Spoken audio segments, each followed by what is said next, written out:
दोस्तों, आज की कहानी में आप देखेंगे कि लालच और गुरूर इंसान को कहाँ ले जाता है और एक नन्हे से गरीब नौकर के सब्र और सच्चाई ने कैसे एक बदमाश सेठ की ज़िंदगी बदल दी। तो शुरू करते हैं आज की सबक आमोज़ कहानी। एक बड़े से शहर में सेठ जाबर नाम का एक बदमाश और गुरूर से भरा हुआ आदमी रहता था। वो अपने नौकरों से बदतमीज़ी से बात करता, उन पर चीखता चिल्लाता और ख़ुद को सबसे बेहतरीन समझता था। एक दिन एक नया नौकर आया, एक नन्हा सा बच्चा जिसका नाम वकास था। वो बहुत गरीब था मगर दिल से मेहनती था। सेठ ने वकास को ऊपर से नीचे तक गौर से देखा और गुस्से से बोला, काम ठीक ना किया तो निकाल दूंगा, समझ आया? वकास ने मुस्कुराकर कहा, जी सेठ जी, मैं पूरी कोशिश करूंगा।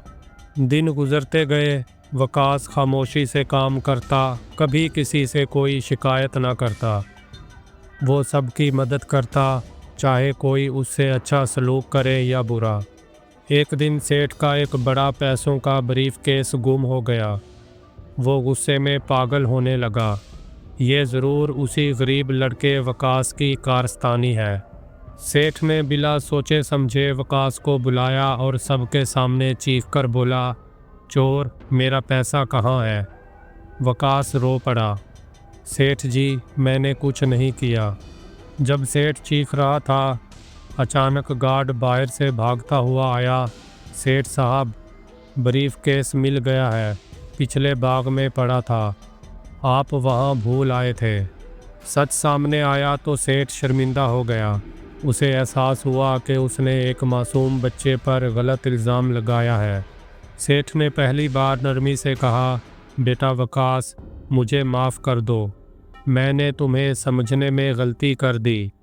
वकास ने मुस्कुराकर कहा, सेठ जी, गलतियां सबसे होती हैं। उसी दिन से सेठ बदल गया। अब वो अपने नौकरों से भी प्यार से बात करता था। वकास को उसने पढ़ाई के लिए स्कूल में दाखिल करवा दिया। दोस्तों, इंसान बड़ा अपने इखलाक से होता है, दौलत से नहीं। और कभी किसी गरीब की मासूमियत पर शक नहीं करना चाहिए, क्योंकि सच हमेशा सामने आ ही जाता है।